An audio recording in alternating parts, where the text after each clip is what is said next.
Hoy vamos a hablar de lo que son los ultrasonidos y la ecografía.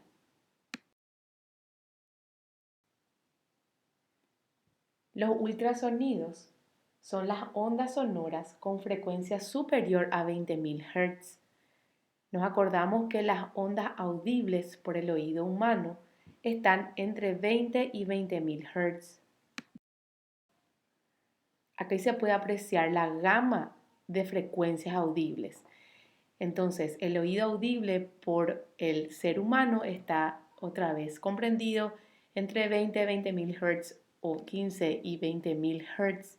Los infrasonidos muchas veces pueden ser escuchados por algunos animales, por ejemplo, como los elefantes, ¿sí? Y que eso sería por debajo de 15 Hz. Y por encima de 20.000 Hz están los ultrasonidos, que es lo que hoy vamos a estar comentando.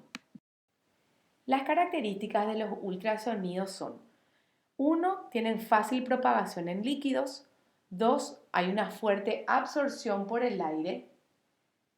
Y tanto más cuanto mayor sea su frecuencia, se reflejan, se refractan y también es importante decir que la naturaleza y la velocidad son las mismas que las ondas sonoras audibles.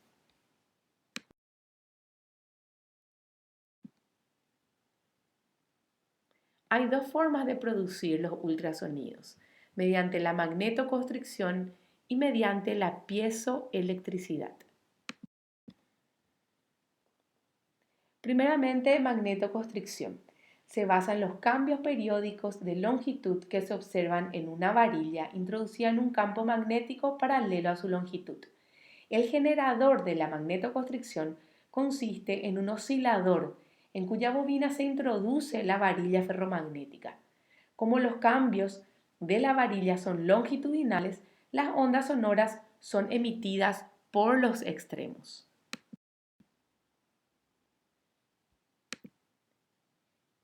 El efecto piezoeléctrico es la producción de potenciales eléctricos cuando ciertos cristales se comprimen. Uno de los cristales piezoeléctricos es el cuarzo. Si se procede a la inversa, es decir, se aplica al cristal un campo eléctrico exponiéndolo a la acción de corrientes eléctricas oscilantes dirigidas al eje eléctrico del cristal, este se comprimirá y dilatará con las oscilaciones de la corriente eléctrica emitiendo vibraciones de frecuencia, igual a la de las oscilaciones. Puede decirse entonces que los ultrasonidos se producen por un efecto piezoeléctrico inverso. Las frecuencias altas se obtienen con cristales delgados y las frecuencias bajas con cristales. Acá tenemos un esquema de lo que sería el efecto piezoeléctrico, como acabamos de mencionar. Y también vamos a hablar de los efectos biológicos de los ultrasonidos. Tenemos primero el efecto de la cavitación, que es la formación de espacios gaseosos debido a los cambios de presión y temperatura. Después tenemos la producción de calor, que se debe a la energía recibida. En el organismo, la circulación de la sangre distribuye el calor. Entonces, esto impide el calentamiento de los tejidos. Eso es muy importante. Y después tenemos los fenómenos químicos, que es la producción de agua oxigenada, inactivación de enzimas y vitaminas, y estos efectos se observan experimentalmente, no realmente tienen importancia en el cuerpo humano. Entonces, como hablamos, la cavitación es la formación de huecos o cavidades en los líquidos por las variaciones de presión. Los líquidos atravesados por los ultrasonidos desarrollan calor, la grasa se calienta más que el agua y, como mencionamos, en los seres vivos, la circulación de la sangre impide el calentamiento de los tejidos. Los fenómenos químicos incluyen la producción de agua oxigenada, la inactivación de enzimas y vitaminas y despolimerizaciones y modificaciones de la velocidad de las reacciones químicas.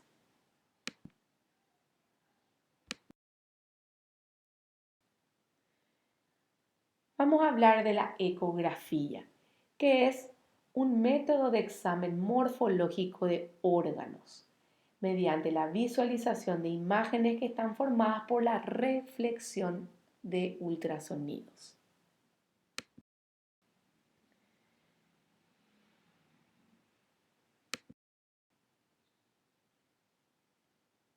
La frecuencia de los ultrasonidos suele ser entre 0,5 MHz hasta 7,5 MHz. La profundidad de exploración máxima es 20 centímetros y este es un limitante muchas veces en los estudios clínicos.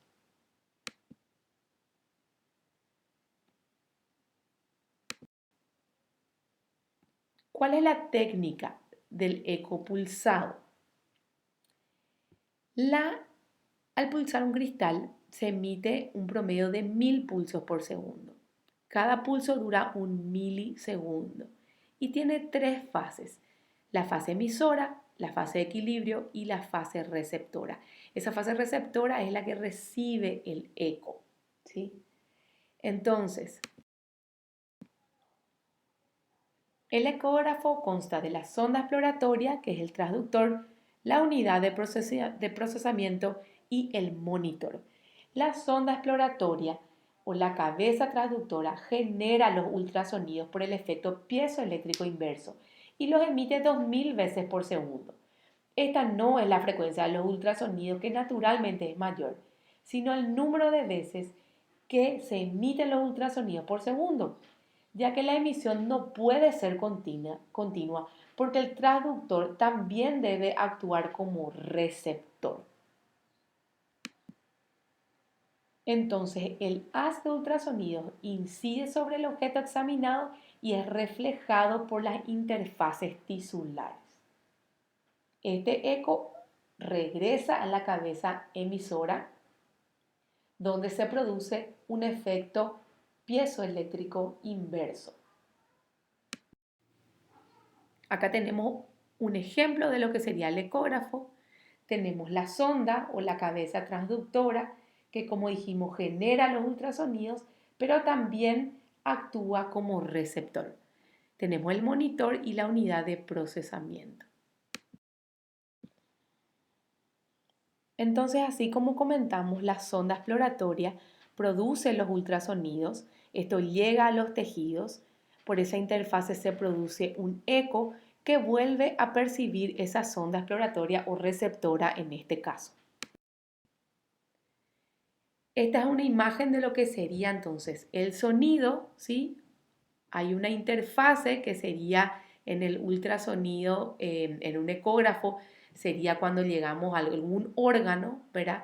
Eso genera un eco que es devuelto al transductor, que en este caso actuaría como receptor. Otra vez mostramos un esquema de la sonda exploratoria, ¿sí? Las flechas rojas serían la emisión de esos ultrasonidos por el efecto piezoeléctrico, llega a un órgano y eso vuelve como eco.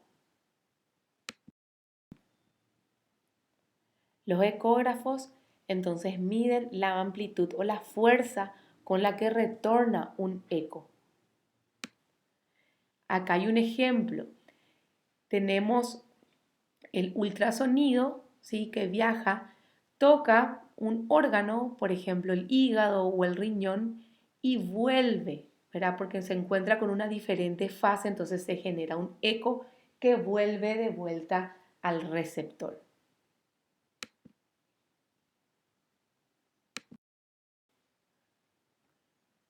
¿Cuáles son los tipos de sonda? Tenemos los lineales, que miden más las estructuras superficiales, el músculo, los tendones, escroto, etc. Después tenemos los sectoriales, que hay, por ejemplo, una exploración cardíaca, una exploración abdominal. También tenemos el convex, que sería una exploración abdominal, una exploración obstétrica también, y las intracavitarias, que pueden ser intrarrectales e intravaginales.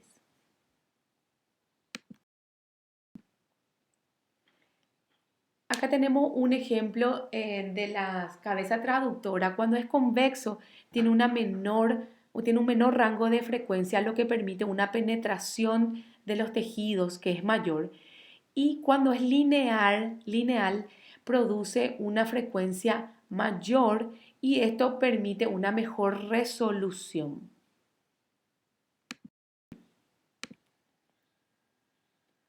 La unidad de procesamiento es la que recoge la información que le suministra la sonda y expresa en una imagen. Tenemos el monitor, que es la pantalla en la cual se refleja la imagen que nos da la unidad de procesamiento. Los tipos de registros son A, B y M.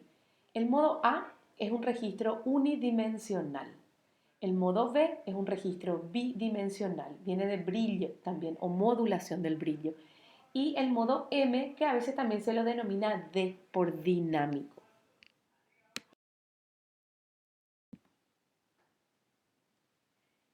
Como dijimos, el modo A es un registro unidimensional. Las imágenes se observan en forma de picos, cuya altura depende de la intensidad de las ondas reflejadas. El modo B o bidimensional es representado por una escala de grises.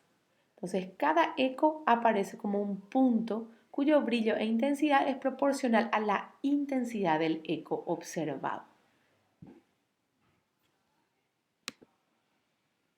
Las ondas verticales presentan variaciones de tonos de grises según esa intensidad del eco, como dijimos recién. El registro en modo B da una imagen por planos. El modo M, como dijimos, a veces se denomina D por dinámico, es un registro del modo A, pero en función del tiempo. El registro A está representado verticalmente y el tiempo en forma horizontal. Entonces, este modo permite registrar en una imagen estática el movimiento de las estructuras. ¿Qué tipo de imágenes tenemos en ecografía? Tenemos la imagen anecoica, tenemos la imagen hiperecoica y la hipoecoica.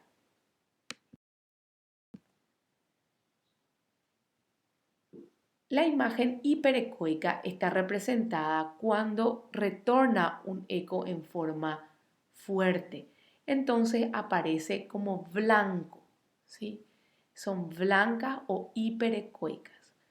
Cuando el eco retorna en forma un poco más débil, aparece como una imagen más gris, que es lo que sería una imagen hipoecoica.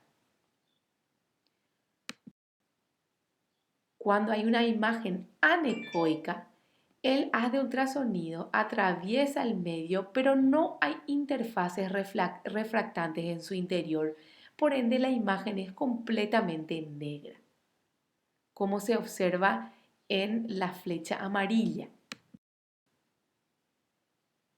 Como hablamos hace rato, la imagen hiperecoica son interfaces muy ecogénicas o el eco retornante es fuerte, entonces la imagen es mucho más blanca. Y las imágenes hipoecoicas se producen cuando en el interior de la estructura anormal existen interfaces de menor ecogenicidad o en menor número que la estructura normal que la circunda o que está alrededor.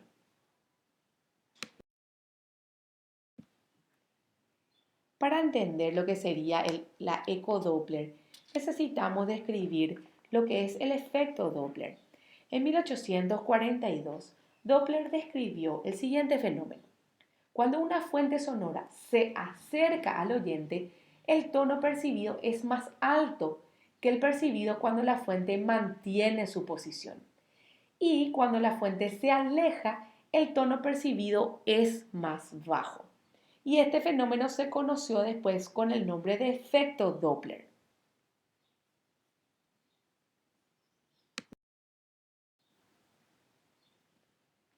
Tenemos la ecuación multiuso que permite cubrir todos los casos, ya sea el acercamiento o el alejamiento, sea del oyente o de la fuente sonora, ¿sí?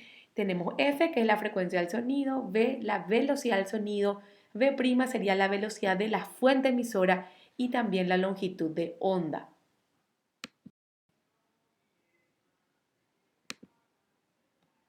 La ecografía Doppler está basada en que cuando una fuente fija emite un sonido que se refleja en un objeto en movimiento, el eco se comporta como un sonido emitido desde una fuente móvil. ¿Por qué? Porque hay movimiento. Entonces todo lo que es sangre o todo lo que es movimiento dentro del cuerpo se puede.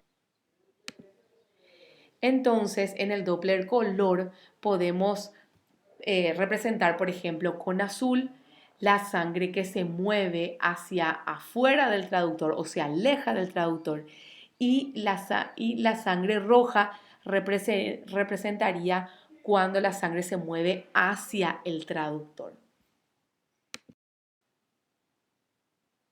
Seguimos hablando acá de lo que sería una ecografía Doppler, que dijimos que es una técnica utilizada para el movimiento de partes internas del cuerpo, ¿sí?